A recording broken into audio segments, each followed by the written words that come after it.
Jean-Baptiste. Le jugement est proche. Le courageux prophète qui salue la venue du Messie. Il considère la fin des temps comme imminente. Le prédicateur qui baptise Jésus et déclenche sa vocation de serviteur de Dieu. Ce moment marque une césure dans la vie de Jésus. Une équipe de scientifiques va tenter de jeter un pont entre passé et présent en analysant les reliques de Jean-Baptiste afin d'établir les liens qui l'unissent à l'homme désigné par la Bible comme son cousin, Jésus. Qui était donc ce Jean qu'on appelle le Baptiste? Peut-être le saurons-nous prochainement.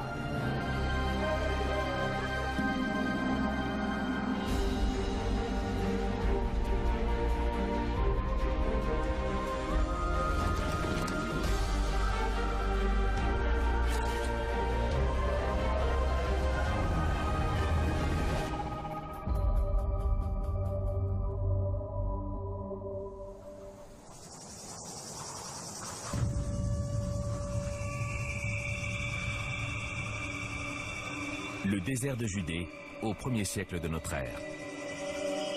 Un lieu sauvage et inhospitalier, en bordure de l'Empire romain. Cet avant-poste, situé sur les rives du Jourdain, est le fief d'un agitateur révolutionnaire qui promet la venue d'un sauveur. Son nom, Jean-Baptiste. Jean-Baptiste forme le premier chapitre de l'incroyable épopée de Jésus. Il prépare le chemin devant lui et reconnaît en lui le Messie attendu. Il apporte le feu et il veut que les gens le sentent, là. Qui es-tu? Es-tu sauvé? Pourquoi viens-tu? Il éprouve leur motivation. C'est une figure forte au milieu du désert. Et c'est dans le désert que la transformation intérieure se passe. C'est un personnage mystérieux. Il est bizarre. Il officie dans le désert. Il est habillé de façon étrange. Il est un peu dangereux et effrayant.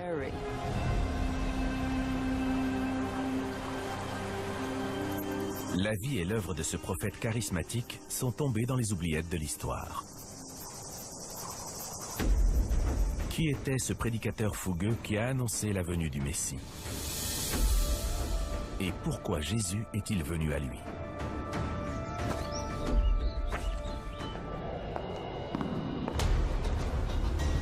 La science vient aujourd'hui au secours de l'histoire pour tenter d'approcher ce mystère.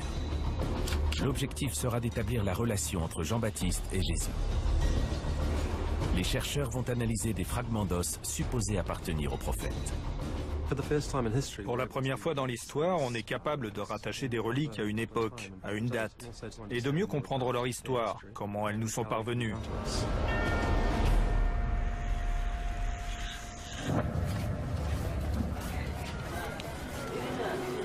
Au 1er siècle de notre ère, la Palestine fourmille de prophètes. Ils marchent sur les traces des prédicateurs de l'Ancien Testament, comme Élie ou Ésaïe. Les tables de la loi sont claires. Je suis là pour vous avertir. En marge de cette civilisation, s'élève une voix plus forte, une voix portant plus loin que tout autre. Jean-Baptiste s'est installé au bord du désert. Pourtant, on vient de loin pour entendre son message sans complaisance. Géographiquement parlant, il vit en marge. Il s'éloigne du centre du pouvoir pour gagner le désert et faire venir les gens à lui. Aujourd'hui, il paraît évident que Jésus est plus important. Mais si vous aviez vécu en Palestine au 1er siècle, vous auriez connu le nom de Jean-Baptiste. Peut-être pas celui de Jésus.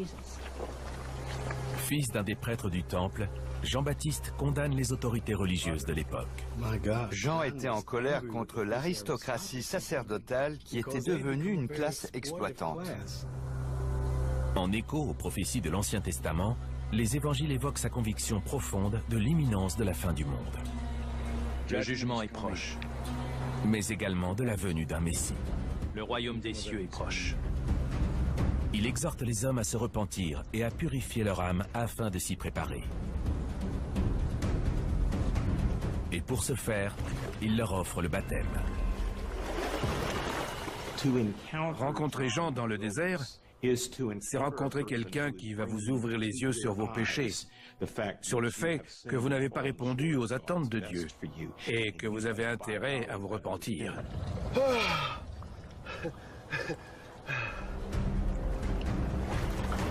Jean-Baptiste est un prophète apocalyptique. C'est un prédicateur enflammé, et ce n'est pas un vain mot. Il annonce que toutes les récoltes d'Israël seront brûlées à moins que les hommes ne se repentent. Il parle du jugement, de la colère de Dieu. Il s'inscrit vraiment dans la lignée des prophètes eschatologiques. Le royaume des cieux est proche. Repens-toi. Pendant les siècles suivant sa mort, les ossements de Jean-Baptiste commencent à circuler en dehors de la Terre Sainte. En effet, les tout premiers chrétiens recherchent un contact physique avec l'homme qui a joué un rôle si important dans la vie de Jésus. Ces reliques sont devenues extrêmement précieuses dans le monde entier. Beaucoup de récits racontent la découverte de parties de son corps, notamment sa tête. Sa main et son bras sont particulièrement importants parce qu'ils montrent Jésus du doigt au cours du baptême. Au XVe siècle, plus de 200 reliques de Jean-Baptiste circulent à travers l'Europe. Autant dire qu'elles ne peuvent être toutes authentiques. Toujours est-il que chacune d'elles est témoin du développement de la jeune Église. Grâce à la datation au carbone 14 et à des tests ADN, les scientifiques espèrent élaborer une carte montrant le rôle crucial joué par les reliques dans la propagation du message de l'Évangile. On est conscient du fait que la grande majorité des reliques qu'on va analyser ne correspondra probablement pas à la période qu'on s'attend à trouver. Mais ce n'est que la première étape d'un grand projet dans lequel on va examiner d'autres reliques similaires. On va les dater et obtenir des données scientifiques fiables pour savoir qui étaient ces gens et d'où ils venaient. Ce projet ambitieux de carte historique a vu le jour en Bulgarie en 2010. Cette année-là, une découverte archéologique fait la une des journaux du monde entier. Sous les ruines d'un monastère chrétien orthodoxe du 5e siècle dédié à Jean-Baptiste, est enterrée une urne censée contenir des fragments des os du prophète.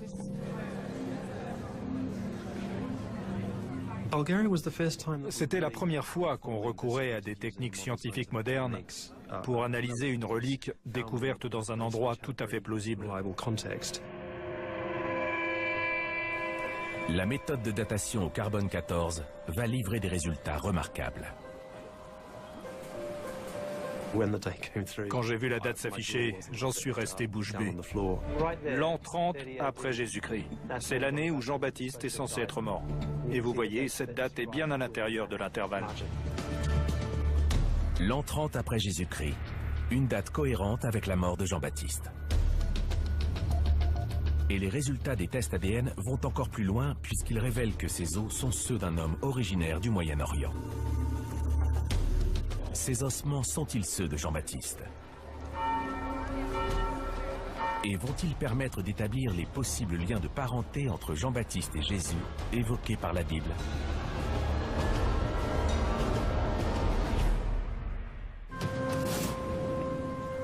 L'histoire de la relation unissant les deux hommes nous est racontée dans l'Évangile selon Luc.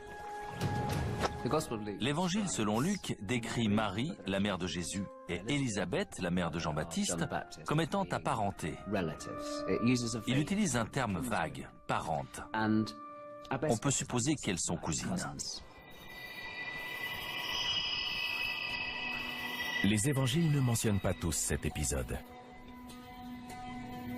Mais d'après Luc, tout commence la nuit où la mère de Jésus, Marie, reçoit la visite d'un ange.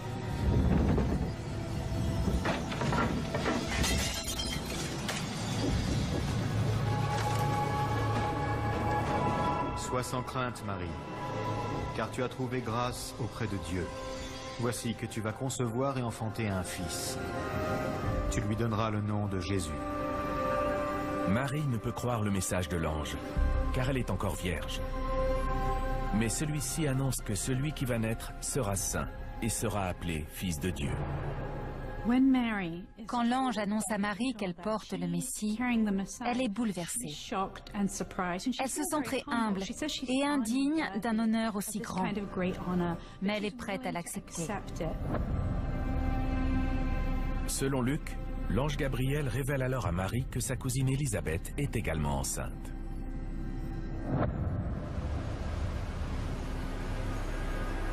Marie se lancera dans un voyage de plus de 100 km pour gagner la région montagneuse de la Judée où habite sa cousine.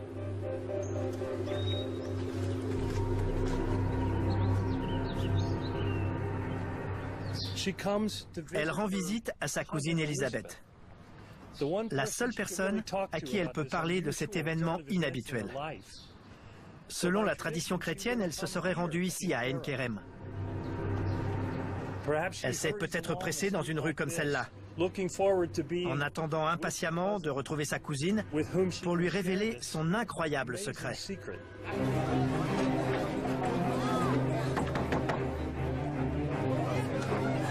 Élisabeth! Élisabeth! Marie?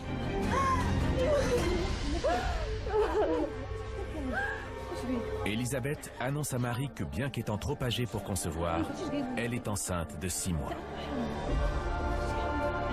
Lorsque tes paroles de salutation sont parvenues à mes oreilles, l'enfant a tressailli d'allégresse en moi.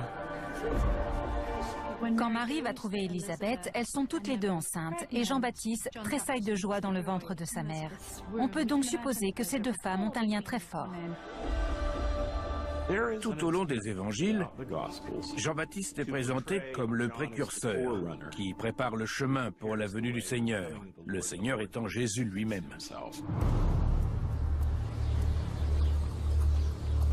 2000 ans plus tard, la possibilité que Jean-Baptiste et Jésus soient apparentés a déclenché le lancement de nouvelles études des reliques de Jean-Baptiste.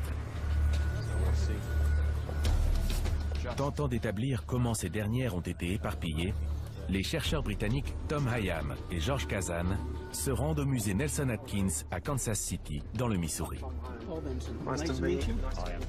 Ils vont analyser un trésor ancien, réputé contenir l'un des doigts de Jean-Baptiste. Pourrait-il appartenir au même individu que les ossements bulgares? Voilà l'ostensoir contenant la relique. Il est en vermeil et date de l'année 1400. Ce qui est formidable, c'est qu'on va pouvoir pour la première fois comparer les données radiocarbone de cette relique, conservée ici à Kansas City, avec celles qu'on a obtenues en Bulgarie. L'os a été identifié comme étant une phalange humaine.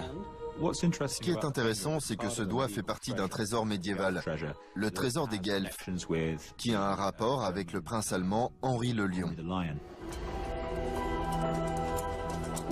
On sait qu'il a visité Constantinople et qu'il a rapporté des reliques. Mais il est possible que ce doigt ait des origines bien plus anciennes.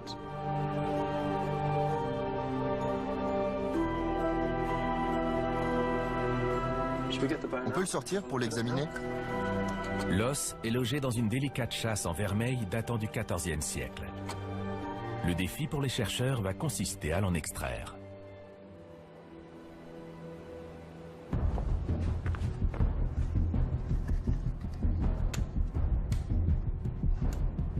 Mais lorsqu'ils tentent d'ouvrir le précieux reliquaire, un problème se pose d'emblée. On ne peut pas les séparer. Vous voulez dire qu'on ne peut pas enlever l'os? Non. Tom va devoir batailler pour accéder à la partie centrale du doigt contenant du collagène, le matériau le plus fiable pour la datation au carbone 14. C'est très difficile de recueillir un échantillon de taille correcte. Il faut jongler en permanence entre les souhaits du conservateur, qui veut éviter qu'on prélève trop de matériel, et nos propres exigences scientifiques. On se livre à un petit jeu très intéressant pendant les 2 heures où on prélève notre échantillon.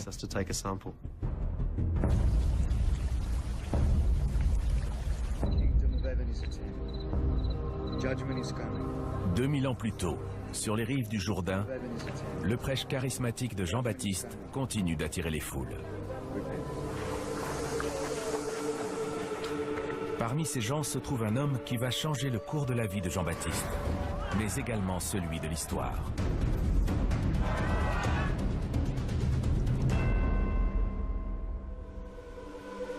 L'évangile le plus ancien, celui de Marc, relate l'arrivée de Jésus sur les rives du Jourdain où se tient Jean-Baptiste. L'évangile selon Luc nous apprend que Jésus est alors âgé de 30 ans. Je crois qu'un des rares faits indiscutables au sujet du ministère de Jésus, sur lequel nous, les historiens, n'avons aucun doute, c'est que Jésus a bien été baptisé par Jean-Baptiste et a commencé à prêcher aux côtés de Jean-Baptiste. Le Nouveau Testament ne précise pas s'il s'agit de leur première rencontre ou s'ils se connaissaient déjà. On sait que Jésus respecte suffisamment Jean-Baptiste et qu'il est suffisamment attiré par son charisme, sa personnalité et son enseignement pour aller se faire baptiser. Il est séduit par sa personne.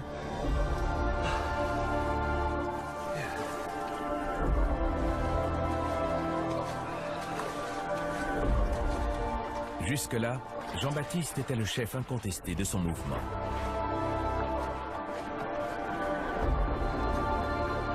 Mais ce jour-là, lorsqu'il rencontre Jésus, une chose extraordinaire se passe. C'est moi qui ai besoin d'être baptisé par toi. Et tu viens à moi. Mais Jésus va écarter l'objection du prophète. C'est lui qui demande le baptême. Laisse-moi faire pour le moment. Son baptême ne ressemblera à aucun autre. Le baptême de Jésus par Jean-Baptiste est un épisode majeur de la vie du Christ. Il nous montre, entre autres, que Jésus reconnaît l'autorité de Jean. Si je suis venu le baptiser moi-même avec de l'eau, c'est pour qu'il soit révélé à Israël. Cela signifie qu'il approuve le message de Jean. Le peuple de Dieu doit se repentir et recevoir le pardon de ses péchés.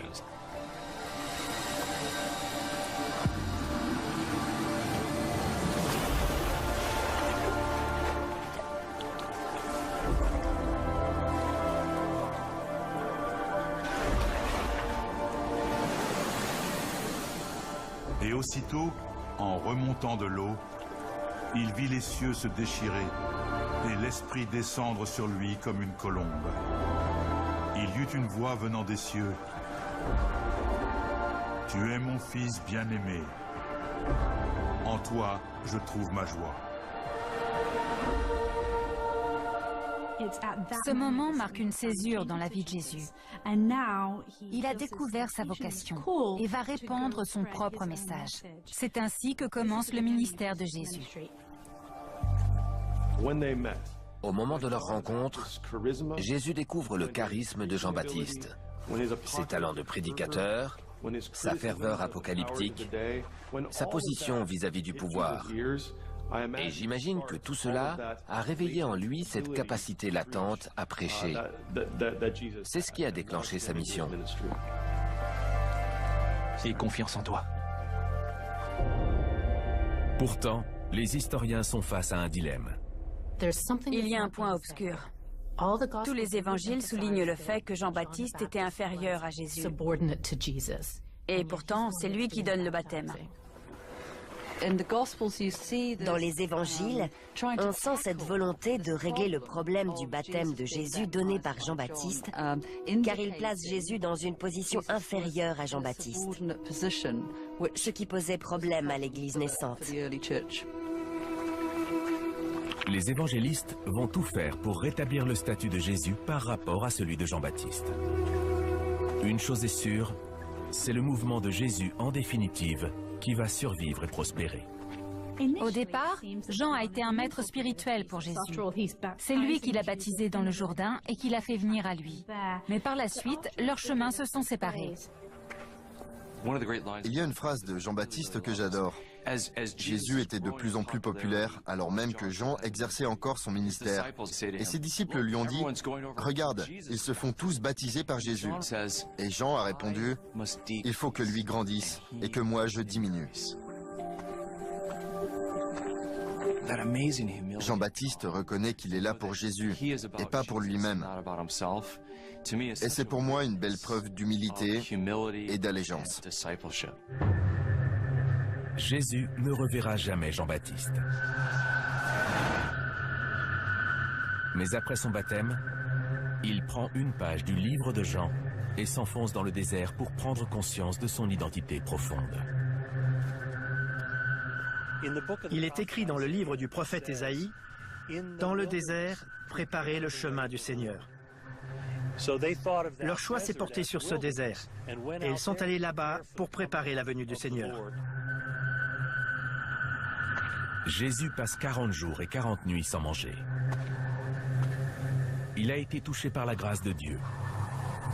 À présent, il doit affronter le diable.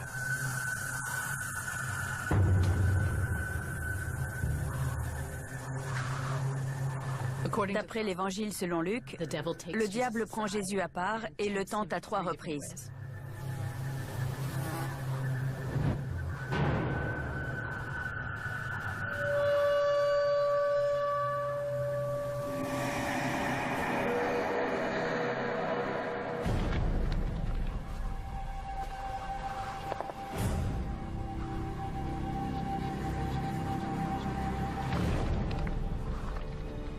Tout d'abord, il l'incite à transformer des pierres en pain,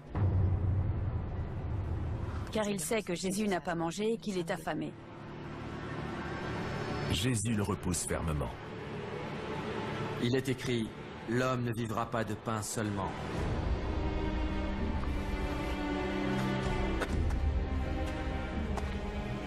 Puis, il lui offre le pouvoir et le contrôle de tous les royaumes du monde.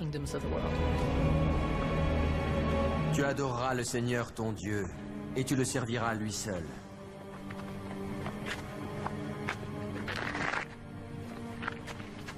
Et troisième tentation, il l'emmène au point le plus haut du désert et lui demande de se jeter dans le vide pour être sauvé par les anges. Il est dit, tu ne tenteras pas le Seigneur ton Dieu.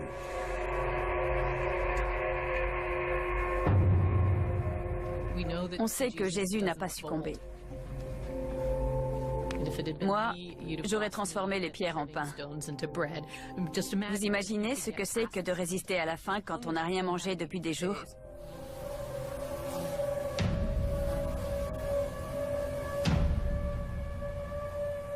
Après cette épreuve, les 2 autres ont dû être faciles.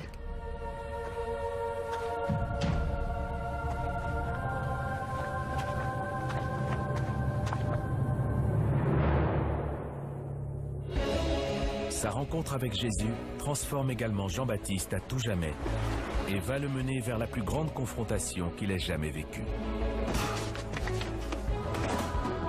Le royaume des cieux est proche! Exalté par sa rencontre avec le Messie rédempteur, le prophète prêche avec une conviction renouvelée.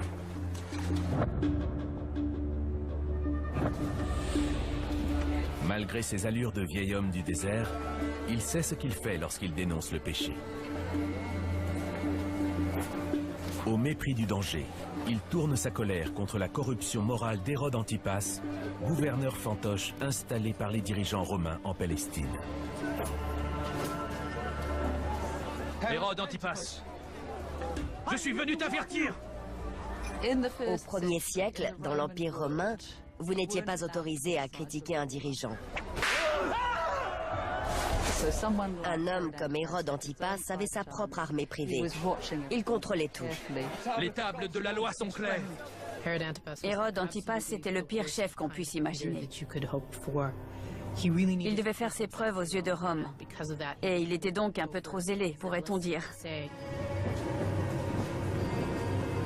Bénéficiant de la protection de Rome, Hérode Antipas dirige la Galilée avec tout le mépris d'un autocrate.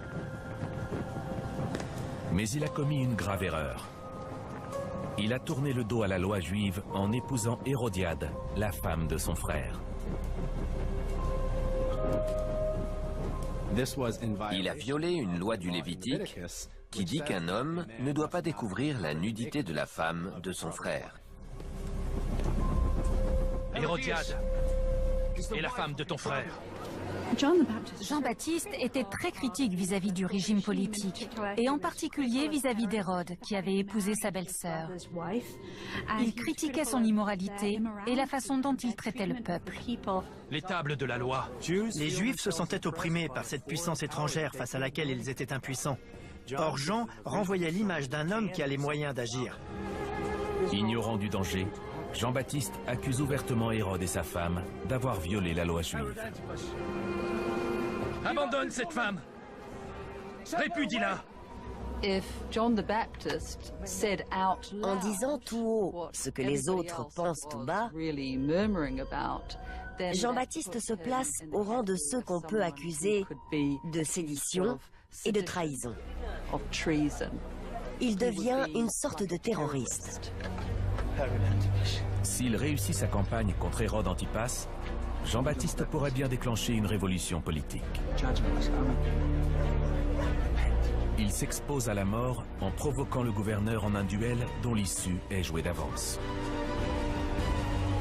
Repens-toi, Hérode, ou tu seras châtié! Vous l'avez déjà fait? Vous savez ce que vous faites? Il faut juste qu'on trouve comment y accéder. À Kansas City, Tom Hyman de l'université d'Oxford tente de trouver le moyen de prélever un échantillon d'os. Là, ça a déjà été ouvert. On va essayer par là, on verra si ça marche. Il espère pouvoir estimer l'âge de l'échantillon et d'établir un profil ADN afin d'effectuer une comparaison avec la relique du 1er siècle découverte en Bulgarie. C'est le collagène qu'on cherche à dater, la partie organique de l'os. Chez l'homme moderne, il représente environ 20% du poids du corps. Mais évidemment, dans les matériaux anciens, le collagène se décompose, il se dégrade, et souvent il est présent en moindre quantité.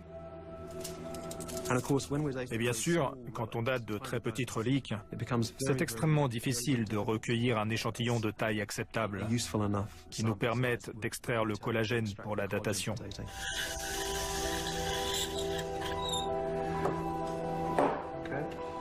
Avec si peu de matière, le chercheur n'est pas certain de pouvoir déterminer si cet os est susceptible d'appartenir à Jean-Baptiste.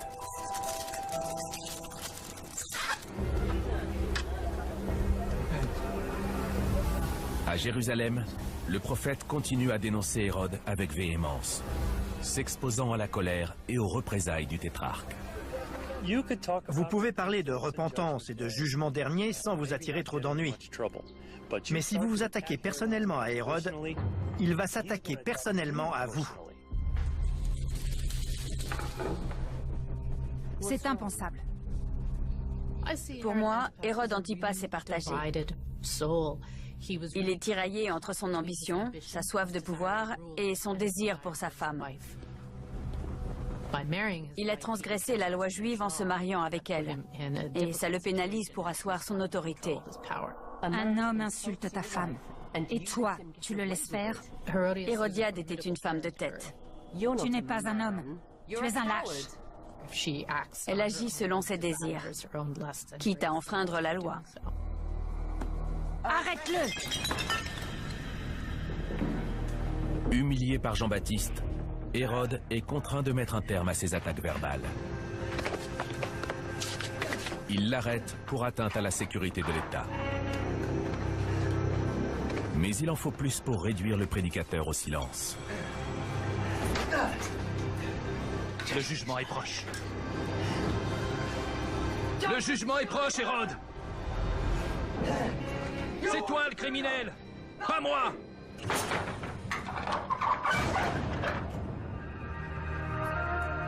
Jean-Baptiste est jeté en prison par son ennemi juré, le gouverneur Hérode Antipas, l'homme qu'il a ouvertement critiqué pour avoir enfreint la loi juive en épousant la femme de son frère.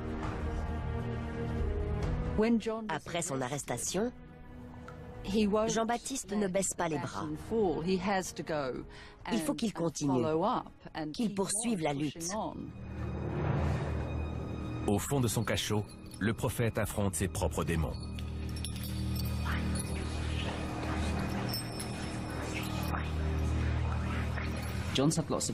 En prison, Jean-Baptiste a eu tout le temps de réfléchir au mouvement de Jésus et de s'inquiéter. Jésus est-il bien celui dont il a annoncé la venue? Seul dans sa prison, Jean-Baptiste se torture l'esprit. Est-il sage de placer sa foi en Jésus et de l'accueillir comme le Messie? Cet homme a un feu qui brûle en lui. Il veut changer la vie des gens, changer la société. et on l'a muselé. Il veut donc savoir si Jésus est bien le Messie attendu, car il a besoin d'espoir depuis sa cellule. Jean-Baptiste réussit à envoyer ses fidèles auprès de Jésus pour l'interroger. Pardonne-nous nos péchés, comme nous pardonnons aussi à ceux qui nous ont offensés. La réponse de Jésus constitue l'un des passages les plus célèbres du Nouveau Testament. Jésus charge les disciples de dire à Jean tout ce qu'il accomplit. Il agit réellement. Vous l'avez trouvé? Ouais. Qu'a-t-il dit? La bonne nouvelle est annoncée aux pauvres. Les boiteux marchent, les aveugles voient. J'accomplis toutes ces choses, Jean. Je suis celui que tu attendais.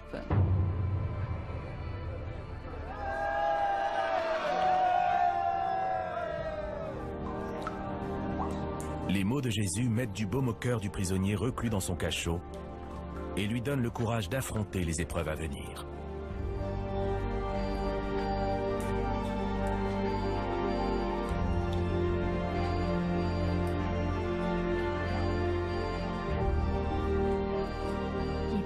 Il a trouvé le vrai Messie.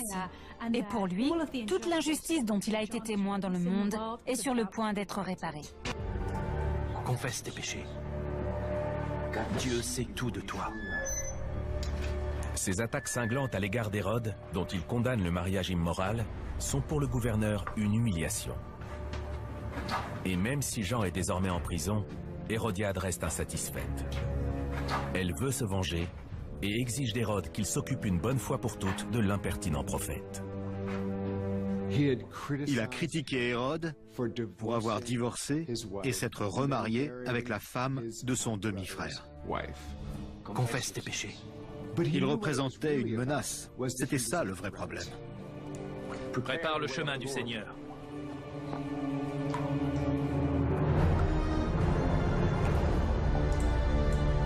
Tandis qu'Hérode semble hésiter à aller plus loin, Hérodiade sait que la prison n'empêchera pas Jean-Baptiste de continuer à entacher son honneur.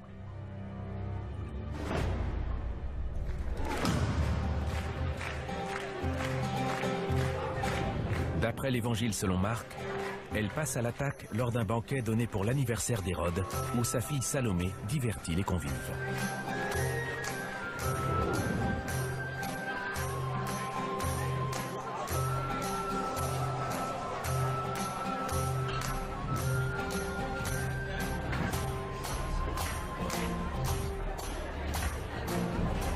Cette danse paraît inoffensive, mais elle est exécutée dans un but bien particulier.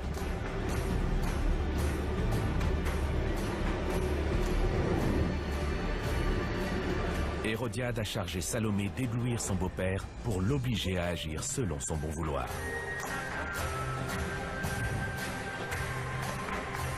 Séduit, Hérode s'engage à exaucer n'importe lequel des souhaits de la jeune fille. Elle plut à Hérode et à ses convives. Le roi dit à la jeune fille, « Demande-moi ce que tu voudras, et je te le donnerai. » Il ajouta, « Ce que tu me demanderas, je te le donnerai, fût-ce la moitié de mon royaume. » C'était un simple jeu, le résultat d'une belle performance. Mère, que dois-je demander? Pour Hérodiade, c'est l'occasion ou jamais de se débarrasser définitivement de celui qui la persécute.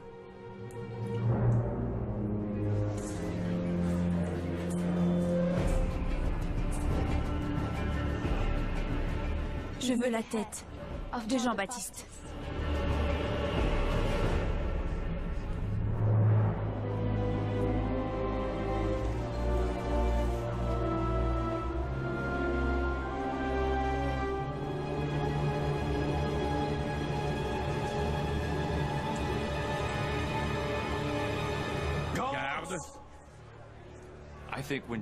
Je pense que quand il a réalisé qu'Hérode allait le faire exécuter, Jean-Baptiste a eu un sentiment d'achèvement. Il a su en tant que prophète que c'était l'aboutissement de son mouvement prophétique.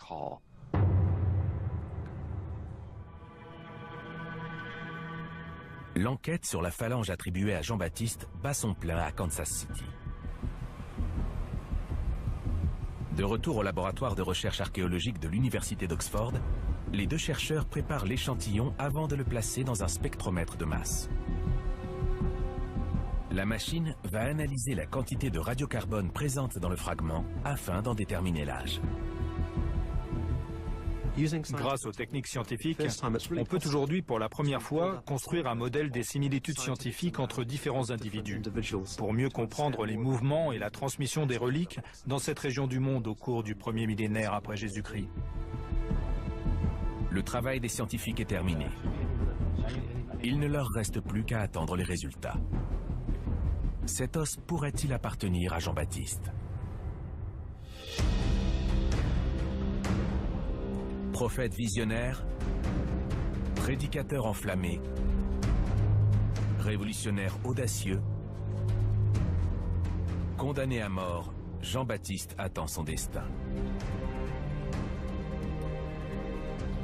Rien dans les Écritures ne laisse entendre qu'il ait eu des doutes, ni même qu'il ait eu peur à cet instant-là. Jean a été exécuté pour faire peur à ceux qui auraient pu avoir l'idée de s'opposer publiquement au pouvoir, comme il l'a fait.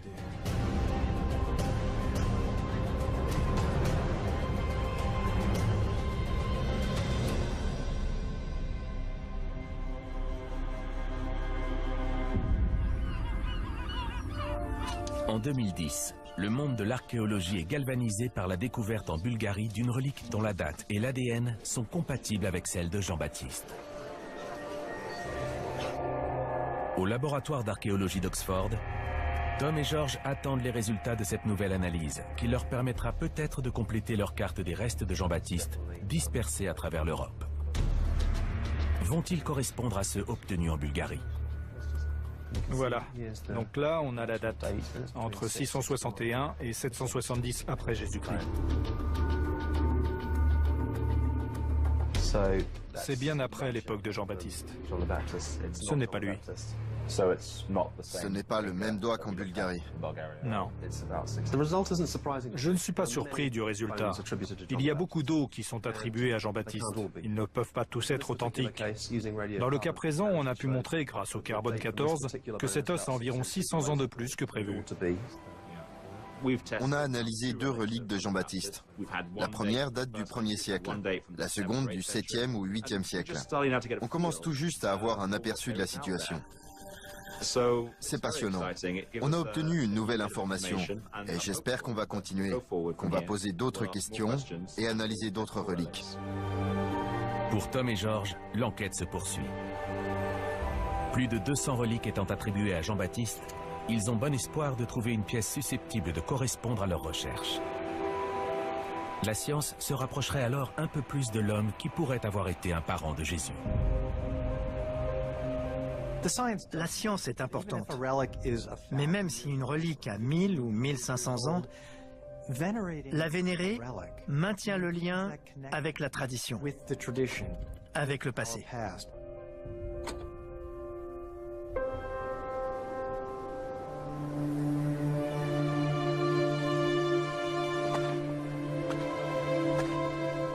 On sait, d'après les évangiles, que quand Jésus a appris la mort de Jean-Baptiste, il s'est retiré dans le désert et a passé du temps seul. Ça a été un événement traumatisant dans sa vie. L'annonce de la décapitation d'un être cher a dû l'affecter profondément. Mais elle n'a pas changé sa mission. Elle a même dû renforcer sa détermination. Pour Jésus, Jean-Baptiste était un catalyseur de changement, celui qui annonce un tournant, un moment charnière de l'histoire.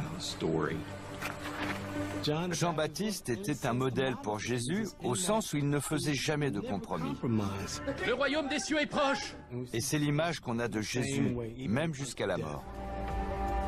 Exhortant ses fidèles à se repentir et à se tourner vers Dieu, Tu ne me fais pas peur! Jean-Baptiste a osé dire la vérité au pouvoir et a payé le prix fort pour son audace. Je pense qu'il avait compris qu'il était un martyr au service d'une grande cause, l'avènement du royaume de Dieu sur la terre, ce pourquoi il a prêché toute sa vie. Pour moi, Jésus et Jean sont très semblables. La façon dont ils conçoivent Dieu, ce qu'ils demandent aux gens de faire, l'appel à la repentance. Pour eux, le monde sera transformé et ils invitent les gens à changer de conduite. Là, maintenant. Après la mort de Jean-Baptiste, bon nombre de ses disciples se tournent vers Jésus. Le mouvement de Jean décline peu à peu, éclipsé par la toute nouvelle Église chrétienne dont le message se répand dans le monde entier.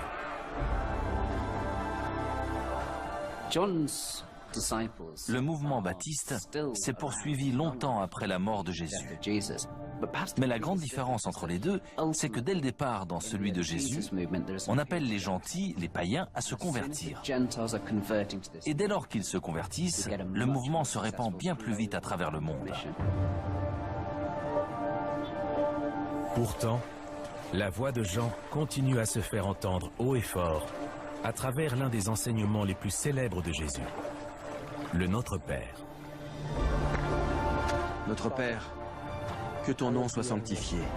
Les paroles de Jésus lui ont été directement inspirées par Jean. Donne-nous aujourd'hui notre pain de ce jour. Pardonne-nous nos offenses, comme nous pardonnons aussi à ceux qui nous ont offensés. Et ne nous soumets pas à la tentation, mais délivre-nous du mal.